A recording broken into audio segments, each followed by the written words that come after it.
Welcome to the City Club of Eugene's May 12th, 2023 program, What's New at Lane Community College? Welcome to Dr. Stephanie Bulger.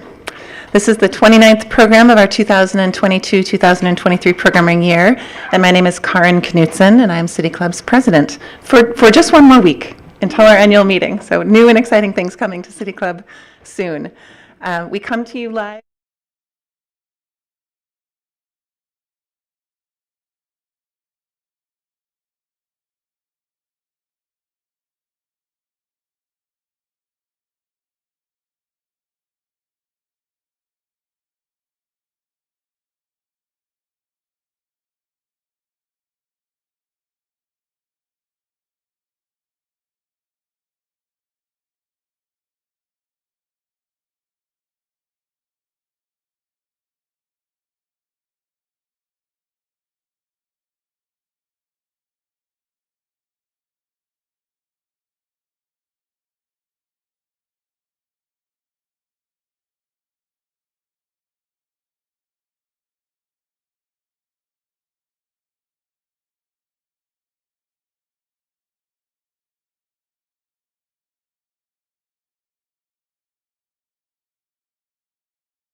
To introduce our speaker and this discussion.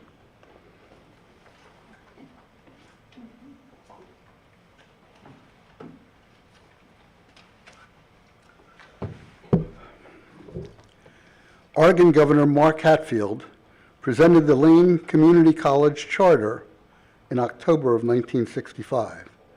Since then, LCC has played a major role in community education, teaching job skills, providing a pathway to a four-year degree, and from the mountains to the coast, KLCC provides quality programming and award-winning programming. Dr. Bulger will discuss the LCC visioning process. She will describe the new and continuing programs at the four LCC campuses: the main campus on 30th Street, the downtown campus, Florence, and Cottage Grove. She will also discuss the update on how LCC is using the proceeds from a $121.5 million bond issue passed in 2020 for new construction. At the end of her presentation, Dr. Scott Coltrane will ask the first question. Dr. Bulger joined LCC Community College as its 8th president on July 1st, 2022. She earned a PhD in higher education from the University of Michigan, a master's degree in literature from the University of Utah, and a bachelor's degree from Brigham Young University. Prior to coming to Lane, Dr. Bulger was vice chancellor at San Diego Community College and Wayne Community College. Please join me in welcoming Dr. Stephanie Bulger.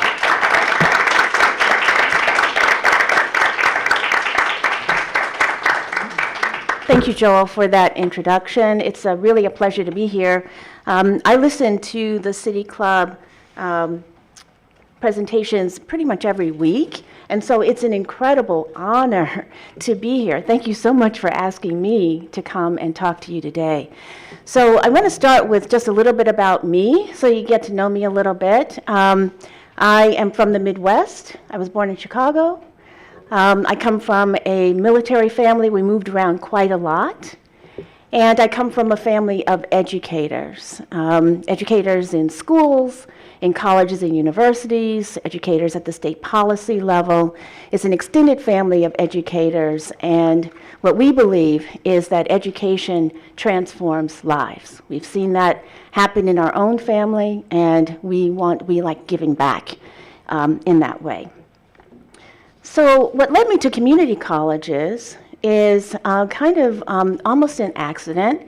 And I was working in corporate sales, because what do you do when you have a degree focusing on 19th and 20th century British and American literature? You go and you work in corporate sales. So I was working in corporate sales, and I was working with community colleges and universities, and really, really impressed with the mission and purpose of the community college. And what that's led to, of course, is about a 20-plus year career now in community college education after a short stint with an ed tech startup company. What's led me to Lane is, and you probably know, that this is the start of our mission. And there aren't many community colleges in the country that start with the college is the community's college. And so, of course, that attracts me. But what also attracted me was that Lane has a national reputation in our field. It's known nationally. I got many, many calls when I got this appointment that you got a great college. It starts with Dale Parnell. You may know the name, Dale Parnell from Springfield, who was the founding president of Lane Community College. He happened to leave at Lane Community College, and he went to San Diego, I believe, right after he left here, to San Diego. He was at the San Diego Community College District as chancellor, and he was also, in his career, he was the president of our association called the American Association for Community Colleges. So with those connections between me and Dr. Parnell, I think this was meant to be for me. What we are planning to do, and that's really where I want to go here, is to talk about where Lane is headed and what we're really, really proud of. And I want to start with where Lane is headed. Where this came from is that part of my onboarding experience was a community transitions team with community members from a variety of different organizations in the community. Our first meeting was last July, and what they said to me was that Lane County needs a hub for workforce development. We really don't have one. We have different organizations that are working in the area of workforce development, but we don't have a destination for workforce development. And why not Lane Community College being that destination? And so I took that back to the cabinet. I took that back to the college. I talked to everyone I've been to Rotaries. I've been to lots of different organizations, and I talk about this very thing. And I get heads nodding. It resonates with everyone. And so what we are doing is that we are positioning Lane Community College to be the workforce hub of the county and beyond.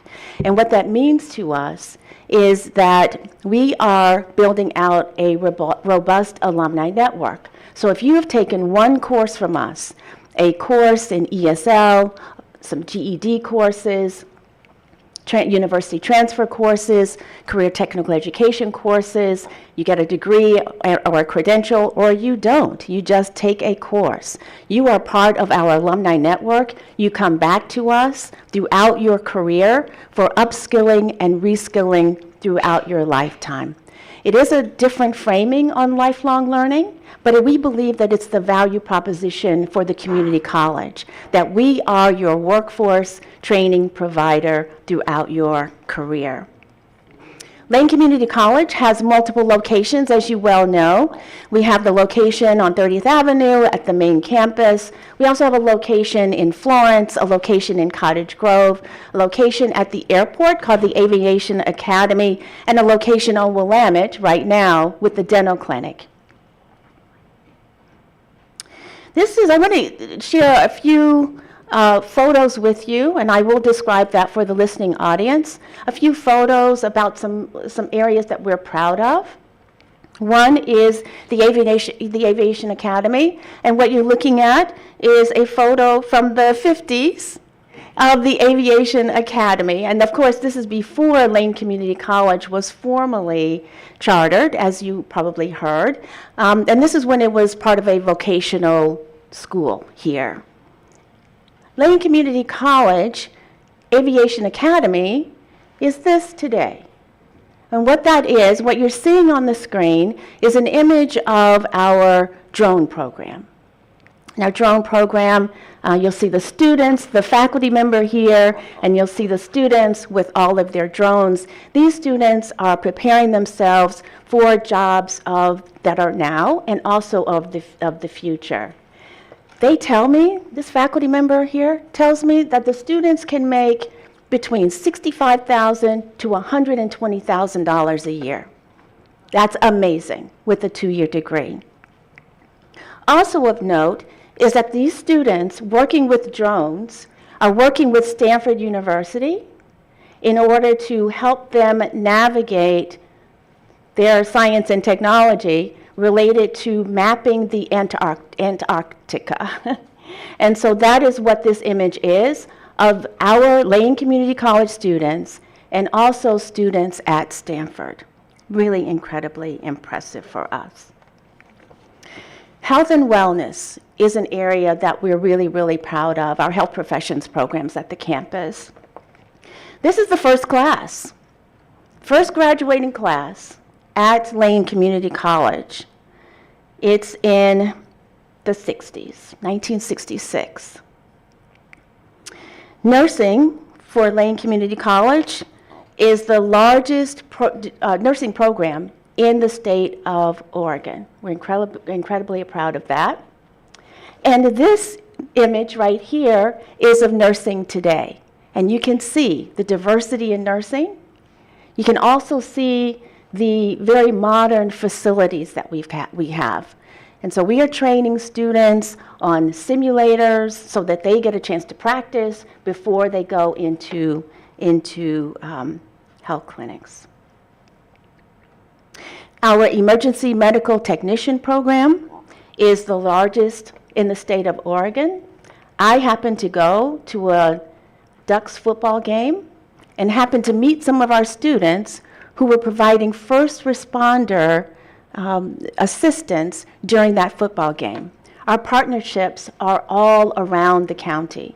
We've had partnerships also with during fires and during other kinds of incidences that happen in the county. We're very proud of that program. Before I mention our dental clinic, I also want to mention that our science program does undergraduate research with students. There aren't many community colleges in the country where research projects are actually done at the undergraduate level. The faculty believe that students are much better prepared when they go to elite universities, when they've had these kinds of undergraduate research experiences, and they're prepared in that. The dental clinic, we certainly have a dental hygiene and a dental assisting program.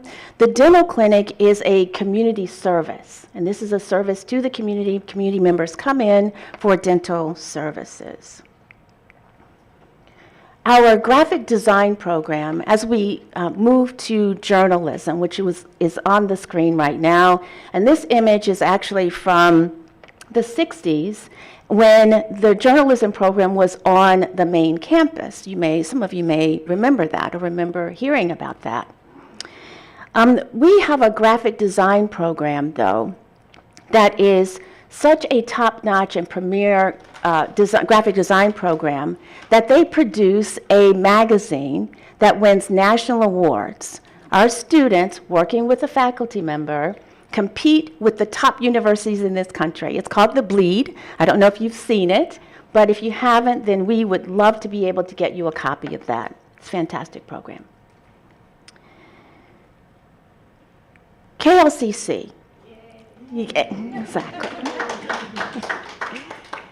KLCC is such an asset to Lane Community College. You know the reach of KLCC, the extent to which KLCC helps to inform the community, and we're incredibly proud of that as well. And there's the bleed. The Mary Spieldy Downtown Center, I mentioned that a little bit earlier. What I want to highlight about the Mary Spieldy Center, the Downtown Center, is that we have a small business development center. This small business development center is one of 20 small business development centers that's around the state of Oregon. We're also home to the Oregon Small Business Development Network. So we're home, Lane Community College is home to the small business development networks from all around the country, all around the state. The Small Business Development Network that is part of the center here, Downtown Center here, has developed small businesses here in Eugene, Springfield, and around the county over a large number of years. And my understanding is that it helped Euphoria chocolates. Those are chocolates I happen to like. But it helped to develop Euphoria chocolates and many other businesses, including Coconut Bliss and others.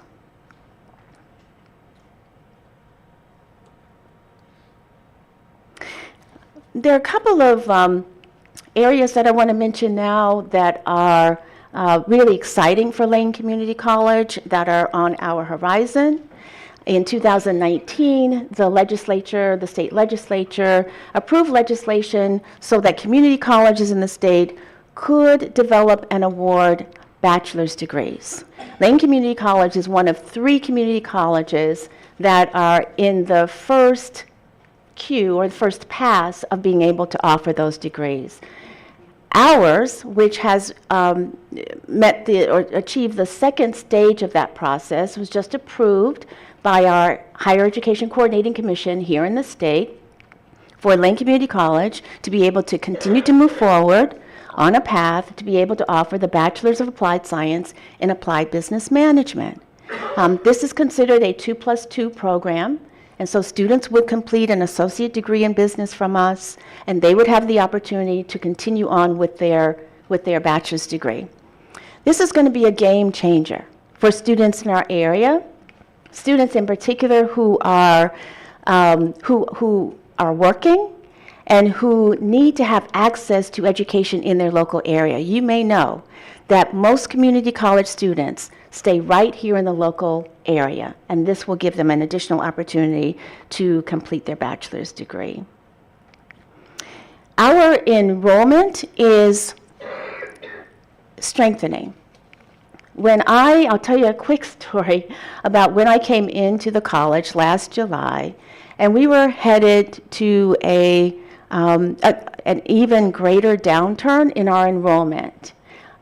We had a modest increase in our enrollment in the fall of 22, and in the winter of 2023, we had a 7.4% increase in enrollment, and in spring quarter, we had a 4.7% increase in enrollment. We are incredibly encouraged by the momentum that we're starting to gain to increase our enrollment. That's probably for a lot of reasons, including individuals coming back to us because they happened to take a gap year, and now they're coming back to the community college after the COVID-19 pandemic. It may also be because we are reaching out to more students, and we want to continue to do that, to reach out to more students. Our students are very, very diverse. They are of many, many different backgrounds, and they are growing in number. They are of different socioeconomic classes. Generally, what our students come to us for is a quality education, high-quality education at an affordable cost. I'd like to give you a little bit of an update on our bond program. Thanks to you and all the voters here in Lane County, there was a $121.5 million bond that was passed, and it has given us opportunities to expand our access and opportunity within the trades, also within the health professions, and has funded some of the renovations at some of our facilities, and I'll give you an update on that. So what you're looking at right now is our Florence Center. It's a $9.2 million project completed here in fiscal year 23, really, so 22 and 23. If you haven't been to this facility in Florence, you will notice that the footprint has changed from the street. It's an open footprint right now. You can see the building very, very clearly. State-of-the-art equipment in that building as well. Here's an image of the inside of that building as you walk in the door. It's a really, really beautiful facility offering community education and access to some of the academic education that we provide as well. This is also an image of one of the rooms there in the Florence Center. And here is another image. Quite beautiful and quite modern. We have a partnership with the South Lane School District, with Lane County as well, and other partners that have helped to result in the South Lane Clinic. That's going to be part of a federally qualified health center with Lane County. This is in Cottage Grove, a $400,000 renovation that we are completing, and that is going to be near completion here in this year. Here are some images of the inside of that clinic, that renovation that's going to be done. And so you can see how modern that's going to look. And there's another image as well. You may recall that Representative Hoyle, Val Hoyle, and Undersecretary Torres from Washington, D.C. were both here to celebrate the receipt of a grant from USDA that's going to help us with this project. This building here is the Health Professions Building. The Health Professions Building is on the main campus, and the Health Professions Building will house our nursing program, our EMT program. You heard a little bit about that earlier. And it will house our dental clinic as well. And we are incredibly proud of that because it will change the footprint of Lane Community College as you're driving along 30th Avenue.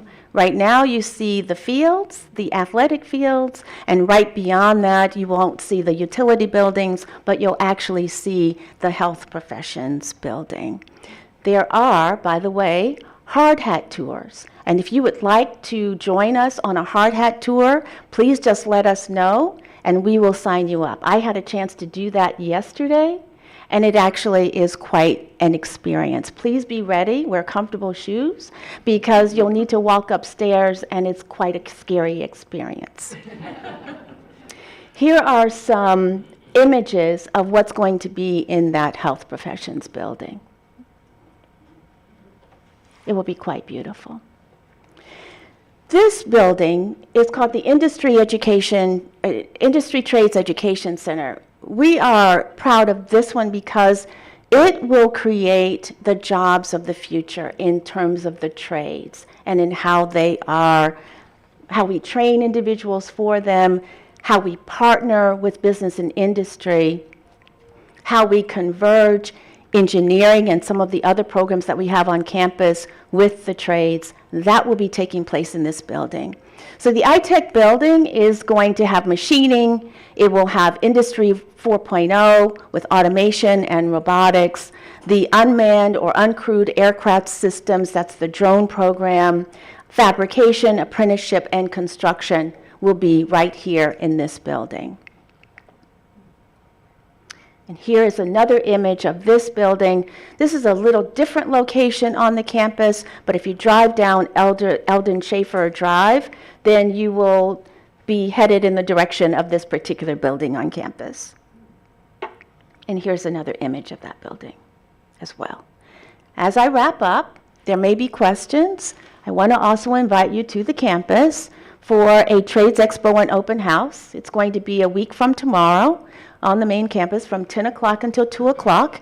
You'll get a chance to see the art on campus. We have some incredibly beautiful art on campus, including murals. You will also have campus tours. You will see some of the trades in operation. And there will be food and games. It's a family event. And so we're hoping that you are able to come to the campus to see some of what I presented, have some conversations with us, and learn about what's happening at Lane Community College. With that, I will thank everyone.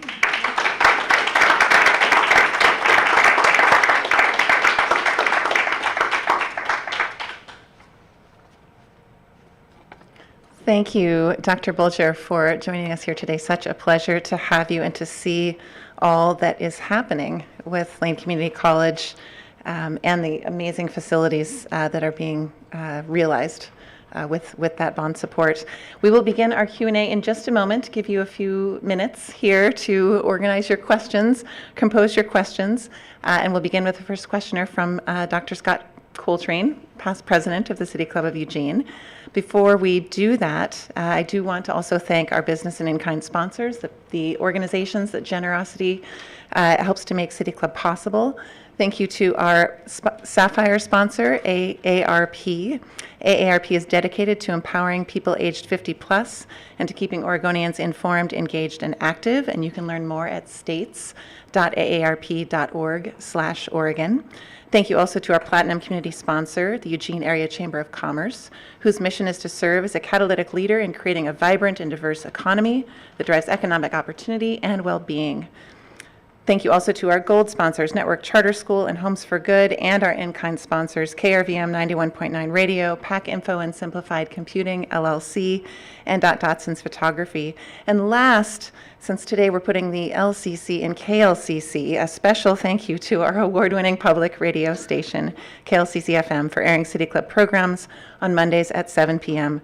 For those of you who are listening right now on KLCC, your household is one of several thousand who have joined City Club today, and we are delighted to have you here. We will begin our Q&A in just a moment, ready to hear your questions.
Welcome back to City Club of Eugene. This is our May 12th program with Dr. Stephanie Bulger, President of LCC. The first question will be asked by Scott Coltrane. Stephanie, earlier this week, there was an Associated Press story that came out. You probably saw it. It's on the front page of the Register Guard, and it maybe, unfortunately, highlighted some problems, mostly City University of New York and transferability of credits. And so the storyline was some students think at community colleges that they're going to transfer or apply toward majors or at least do prerequisites. And so I wonder if you could talk a little bit about how things are in Oregon and what you've learned this past year, Higher Education Coordinating Commission and articulation agreements. I'm most familiar with U of O, and there have been some bumps along the road, but I think we'd like to hear on whether those kinds of issues that the article pointed out are not as bad here, or some of them exist for us too. Thank you for the question, Scott. I really appreciate that. The transferability of community of students who get degrees, associate degrees at the community college, trying to move to university is not a new issue.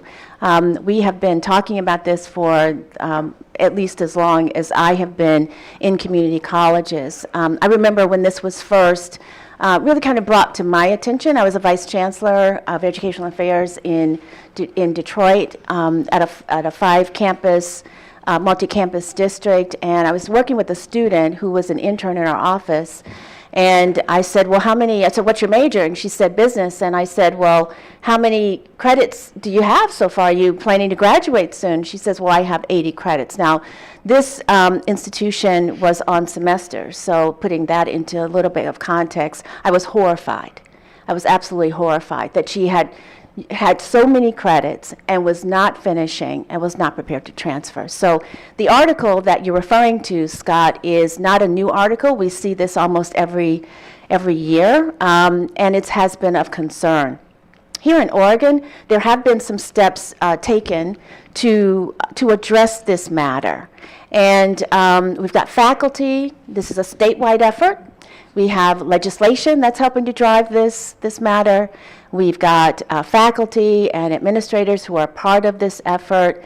Generally, we have some challenges with respect to the relationship with our university partners in the state and their interest in, it's not really their interest in working with us, but it really is more what happens in the schools and colleges of a particular university and how the schools and colleges want to take our students' credits. And so we have had, on a positive face, we have certainly had a number of really positive relationships with our universities. For example, with the University of Oregon, we have something called Duck Lane, not lame duck. We thought that would be a little bit challenging. So it's called Duck Lane, and Duck Lane is a transfer opportunity for our students from the community college to the university. We've had some degrees called the Associate Degrees of Transfer. I think they're AAOT, ASOT types of transfer opportunities. Sometimes really behind the scenes, those look like great transfer opportunities, and sometimes they're not, especially if a university changes for some reason what is required in a particular discipline. So, but we make every effort to work really, really well with our universities. We have good relationships with not just the University of Oregon and also Oregon State University, and we're planning for those to continue. I certainly like to champion the transferability of students, working with my counterparts at universities, and in many cases, the tone can start at that level, and we work all the way throughout the organization, working with faculty. So thank you for the question. While those of you who have questions can line up at that microphone right there, I'll ask a question that was posed by the Eugene Weekly. Did you know that Lane Community College boasts someone who earned a Pulitzer Prize and another writer that works for the Wall Street Journal? And the question is, what's happening with the journalism program at LCC? Thank you for that question. We are really, really excited about the work that we do with KLCC.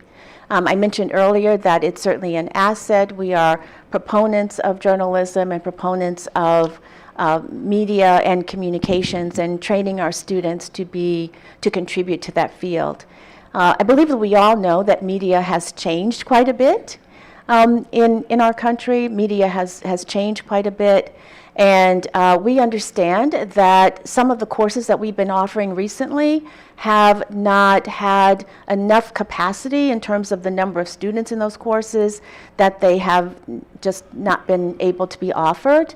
I've had at least two conversations with the editor and writer for The Torch, which is the Lane Community College newspaper, and I understand that individual is the editor and the writer under the direction of and support and mentorship of faculty at University of Oregon. So University of Oregon my understanding, has a really great journalism program and certainly support us and help us. But what's happening, it seems, we schedule based on student demand in many cases, and so if there really is not that student demand, then we're not able to schedule and offer those courses. But thank you for the question. We're certainly a big proponent of journalism. In fact, we brought a Pulitzer Prize winning journalist to the college last fall for in-service, Sonia Nazario, and has quite an international presence. And so, but thank you for the question. Okay. Thank you for being here, Dr. Bulger. My name is Andrew Calick. I'm the president-elect of City Club. You mentioned how the nursing field and others have been diversifying, but Lane hasn't been alone in seeing a relative decline in male enrollment, and that's been the case across community colleges, four-year colleges. I wonder if you have a theory as to why that is, and could talk a little bit about what Lane is doing to encourage male students to go into fields that are growing rapidly, offer a lot of potential, but have been seen as traditionally female. Thanks. Thank you for that question. And you may recall the image that I showed of the nursing program, and that it is diverse and it does have males in the program, which is really, really great. We are, as the nursing profession has changed and evolved, it has become even more inclusive of males. You asked a multi-part question. I want to address the why do we think that males are not maybe coming to the community college, that is declining? Well, that's been declining for some years. In some states, there are initiatives that are specifically focused on males for that very reason. We certainly, when I talk to individuals, students on the campus, I was just in the welding program not too long ago, about a week or so ago, and that is predominantly male. What we're trying to do is to make everyone aware, no matter who they are, of the kinds of opportunities there are in different professions, and then use that as a way to attract them. We also have something called a Rites of Passage program that's for students in different groups, ethnic, racial groups generally. And these folks go into middle school, they go into high schools as well, but they go into middle school, and they start very, very young at educating and providing the awareness to children and to students at a very early age about what kinds of opportunities there are. What I would love to see are more women in the drone program.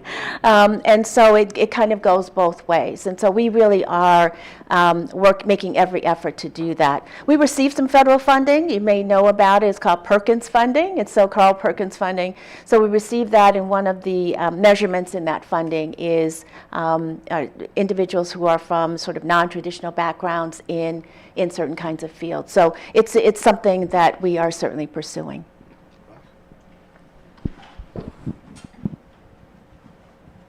I'm Roz Stein, City Club member.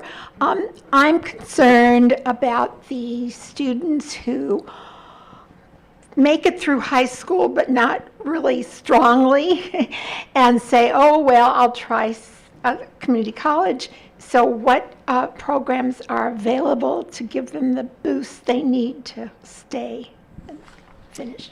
Yes, we have a couple of initiatives at the community college that work with students who are undecided. Students like what you're talking about, who are undecided. The perfect place for them to come is the community college because we offer a high quality education at an affordable price. And so for those students who want to explore, they may not know what they want to do, that would be the very, very best place for them. And oh, by the way, Lane Community College looks and feels like a college campus, so they get that college experience while they're exploring. But we're going one step further with the kind of framework that we're using to bring students into the institution and help them stay on the path of their education and then complete in some way with a certificate or a degree. We have a framework. It's a pathways framework, essentially. And so we are grouping our disciplines, our education, within certain kinds of groups. Like, for example, health professions would be maybe in sort of healthcare or something like that. There are many students who come in and they believe they want to be a nurse, and then they decide, no, I don't like what nurses do. And so they decide to do something else. And so this gives them an opportunity to come in, to be supported along the pathway, and then to get what they came for and complete. Okay, just a little further. So what about if those are kids who are struggling, and they start community college, but they're having a tough time? So what kind of services are given to them?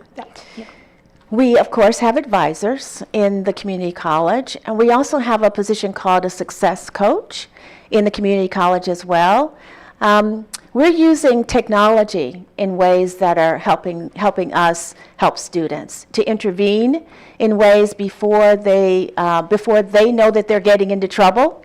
We have technology that we're using so that faculty and the advisors and the deans and others are able to see how the students are faring, and we're able to intervene. There are also some innovations going on with respect to students who may come in and their math skills are not at college level, or their writing skills are not at college level. There's some innovations that are going on so that students are not in those courses, not as many of those courses. We're still offering them the courses that help them get up to speed. But we're also, the innovation is that we offer students the college level course when they walk in the door, no matter at what level they are, and we embed supports within those courses. And so the faculty have been doing quite a lot of work with redesigning the courses. We call it developmental education reform. That's what we call it in our field. But the faculty have been working on that in both writing and also mathematics in order to help students feel like they are college students and not catching up to be college students. Because we know we have what we call a leaky pipeline. When students are moving along in the pipeline, but they fall out, they drop out for various reasons. And you might imagine if you were needing to take 20 or so plus credits before you even feel like you're on a good path to progress to where you want to go, then you may get discouraged and drop out. So these are some of the reform efforts that the faculty are talking about and that they're engaged in. Karen Knudsen, City Club member. This is a sort of best of times, worst of times question for you about the inverse relationship between the economy and how workers are doing in their current roles and the relative wages for the work that people are doing, and enrollment in community colleges. And noticing locally over this last couple of decades that when the economy is really booming, that then of course college enrollment and community college enrollment declines, sometimes precipitously, and then in times of recession, all of a sudden everyone is back to upskill and reskill, as you mentioned. So being the leader of the organization that is managing that collection of waves. Can you tell us a little bit about how Lane Community College does that? Because in the news, you'll just hear that, enrollment is down at Lane Community College, and it sounds like a negative, when in fact it's maybe a reflection of a strong economy. Or enrollment is up at Lane Community College, and it sounds like it's really positive, when actually people may be struggling. Can you just tell us how you manage that? I can talk about how we manage it, and I can also talk about how we're approaching it these days. We started seeing something very, very different than what you were describing, which is, yes, for community colleges, it's always been that relationship where when the economy is down, then people come back to the community college in order for some training and retraining and all of that so they can get a better job. When the economy is up, then people were not coming to us so much. Why? Because they were employed.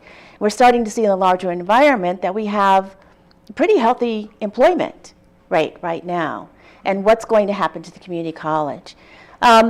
We're seeing some other kinds of things happening, though, I think coming through the pandemic. We're seeing lots of things. We're seeing the Great Reshuffle. We're seeing the Great Resignation.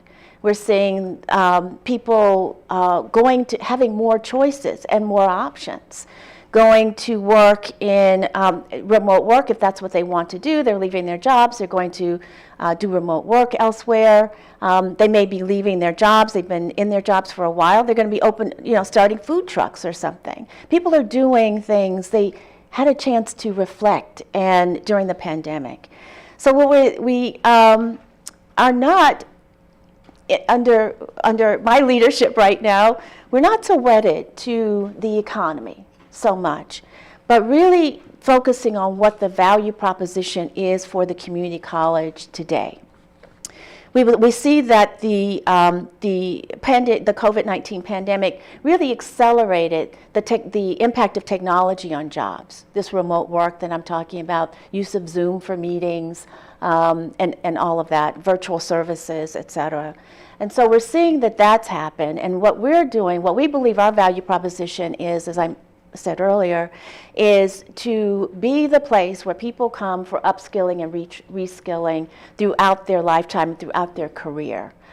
We think that that is going to start to resonate with individuals so that they will continue to come back to us no matter what's happening in the economy, because jobs are changing so quickly that it will be sort of, we will not have an issue with bringing people back to the college. Thank you. You're welcome. Thank you.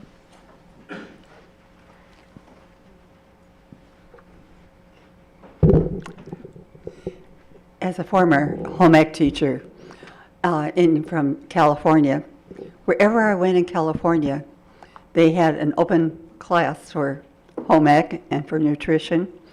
And many of us feel it's so important, especially now with the changeover in our diets, that nutrition is an important topic to have in a class. And I was wondering if LCC was considering having home ec classes or beginning to a new approach on how important nutrition is. Thank you for that question. I will find out if we are thinking about that. If I was surprised. If we're thinking about classes that really teach individuals how to take care of themselves and with regard to home economics. We do have a kind of education that we provide because we're a comprehensive community college, and so we provide community education. And community education is often that place. We offer it at our centers. We offer it at Downtown Center, Florence Center. Also, we will be offering it at Cottage Grove, where we can offer courses like what you're describing. Oh, good. And those kinds of courses generally have an instructor, and there's a fee that's for the community generally, and we can offer courses like that so that community members can also benefit from that as well. Great. Thank you.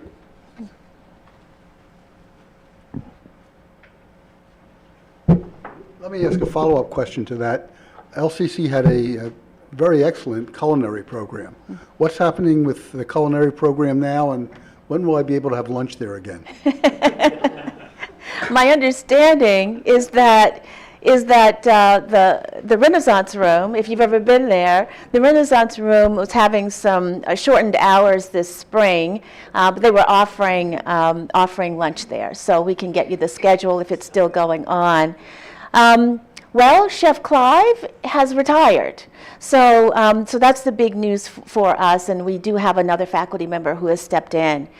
So the culinary program, because of the what was happening in the industry here locally, I believe, was changed from a 2-year program, an associate degree program, to a 1-year program. So we are still offering the culinary arts program. It's a shortened 1-year program. And it's really exciting that we have an area of our college where people come in and they say to us, well, I would like to take some courses, or I'd like to get a degree here. We don't just say, let's sign you up. We say, well, what other needs do you have? What is your living situation? And so we bring in students and we give them holistic supports through a network of supports that we have here in the community.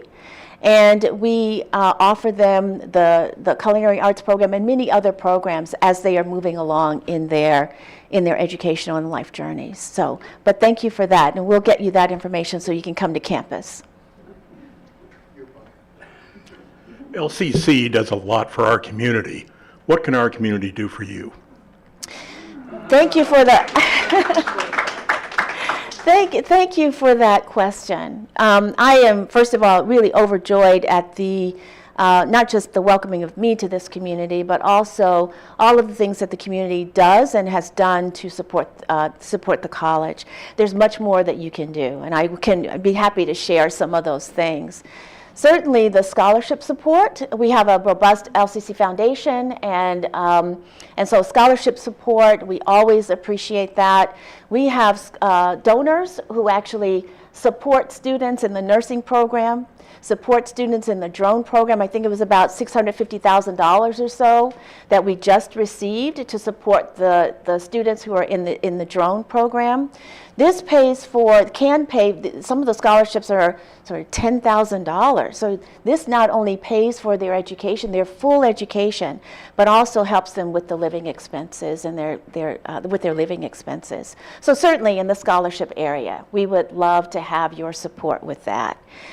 There's also, for the business community, really, there's a real need and interest of ours in working with the business community on internships and job placements, because the internships give our students the on-the-job experience that helps them as we prepare them for the world of work, and that's really, really helpful as well. And advice, I'm always looking for feedback and advice about the kinds of relationships and partnerships that we should be engaged with. Still going around anywhere in this county, I will go and talk to individuals, to have conversations with them about how we can partner, how we can do our work better. So, but those are just a few ways that I believe that you can help us serve this community better. Please help us get the word out about what we're doing. We want to serve more people here in Lane County and beyond. You might know that we have a pretty large number of international students, and we want to continue to do that as well. So thank you very, very much for the question. Well, hello. Hi there.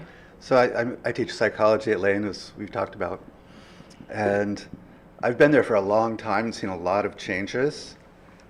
And some of the changes are wonderful. Some of them I worry about, but I guess that's inevitable. One of the changes that I personally have concerns about is students don't read books like they used to. And if you look at the University of Oregon, for example, you don't have a bookstore anymore, and Smith's Bookstore doesn't have a campus location anymore. Students have turned in a different direction, towards more using their smartphones and so on. And I guess a lot of us who work there try to do our best to encourage them to read books, but I'm wondering if there are things that can be done in that area. Another is that, maybe in part because of the pandemic, there's been an increasing turn towards online classes. And I've, over the years, over the decades, taught a lot of in-person classes and a few online and a few through Zoom meetings and so on. But I feel that students are just more engaged when it's in person, and that it has a certain value that might not show up in the bottom line, but it shows up in students' lives. Not just more engaged in the material. I've had students in my classes become engaged to each other and develop friendships and all that sort of thing that don't happen online. So I'm wondering, with regard to books, with regard to teaching in person versus online, with regard to the decline of the liberal arts education, do you have thoughts about those trends? I do. Okay. Thank you. Thank you, David. Thank you, David. I was an English major. I love books. I read books on Audible now, listen to books, right, mostly. So the people, I would say that people are just getting their information differently today. And it's our responsibility in some ways to meet people where they are and connect with them in ways that are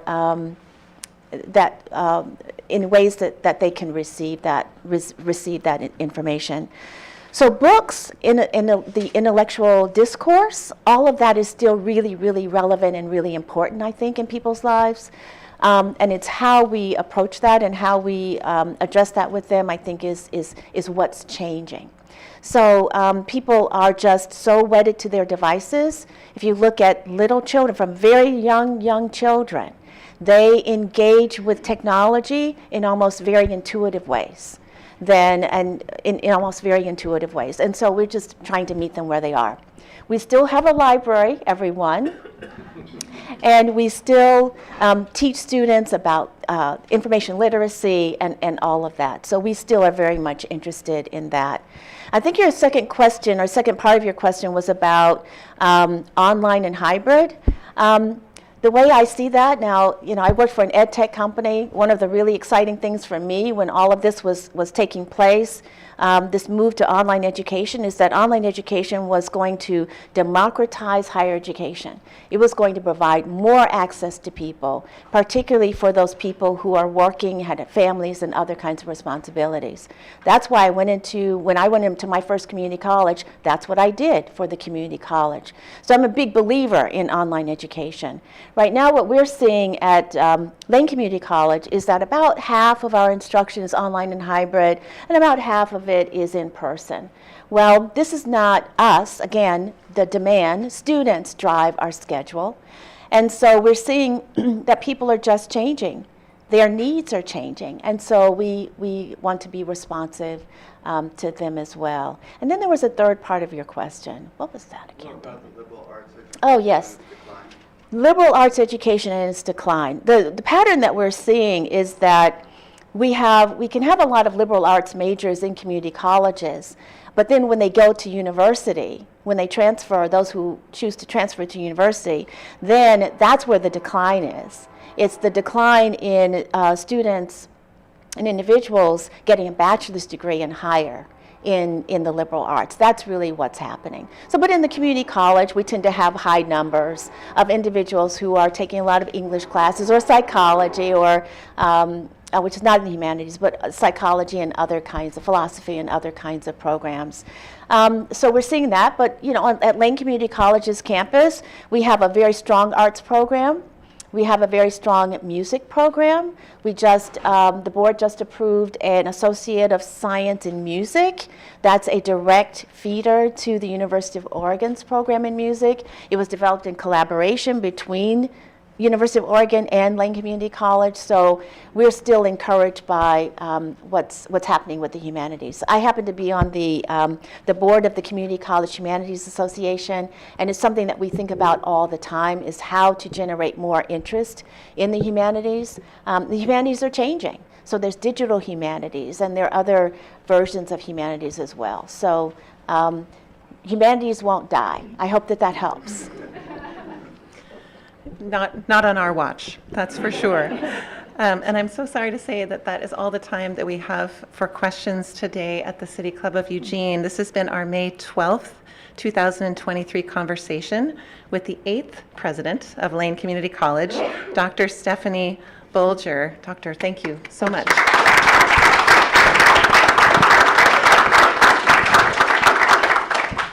Thank you also to City Club's Diamond sponsors, Kaiser Permanente, which exists to provide high-quality, affordable healthcare services and to improve the health of our members in the communities that we serve. You can learn more at kp.org. To the University of Oregon, which has helped Oregonians to question critically, think logically, reason effectively, communicate clearly, act creatively, and live ethically since 1876. And you can learn more at uoregon.edu. Peace Health has been proud to serve Eugene, Lane County, and beyond as your hometown healthcare partner for more than 80 years. And the Peace Health mission is to keep you and your family healthy. Learn more at peacehealth.org. And thank you to the City of Eugene and Lane County for your support. Now, before we wrap today, and I know you think that I was just heading to the very end right there because we've thanked all of the people and organizations that make City Club possible, there are a few really important reminders. And one is that you have some ballots, and not just your ballot for your Lane County and local elections, but also your ballot from the City Club of Eugene. We will have our annual meeting next Friday, May 19th, and there are 2 nominations on your ballot to join the City Club Board of Directors, Catherine Adair and Thomas Hira. So we would love to have as many completed ballots back from all City Club members as possible, and we will announce the results of that election next Friday at our annual meeting, when we also welcome the annual celebration of the Turtle Awards. On the City Club calendar, the Turtle Awards and Gifts to the City are 2 delightful celebratory outliers, one in December, one in the end of May, and this year's Turtle Awards will honor 3 incredible Eugenians for, quote, sticking their necks out. Dr. Johnny Lake, Brian Obie, and Bev Smith are this year's Turtle Award winners. John Van Landingham will MC the program, and we will also honor the legacy of LaWanda Joyce Manning with the Order of the Turtle Award. We hope you will join us for this program in person. Because I want to add that there's been a lot in the media recently about how people are feeling disconnected, disappointed, isolated, still not feeling in practice with the experience of being in community. And that is certainly part of our experience post-pandemic. There has been nothing about the last 3 years that has been truly transitory. We have all been changed. And how we practice the work of relating to one another has changed in that time as well. And so we want to offer you this opportunity at City Club to reconnect and to be engaged with one another with the important issues in our community. And this is a place and a room and a conversation in which all are welcome. So please join us next week as we celebrate our annual meeting, as we celebrate the new Turtles. I promise you will be inspired and delighted by what they share with us and what the people honoring them share with us. And with that, thank you again, Dr. Bulger, for being with us here today at the City Club of Eugene.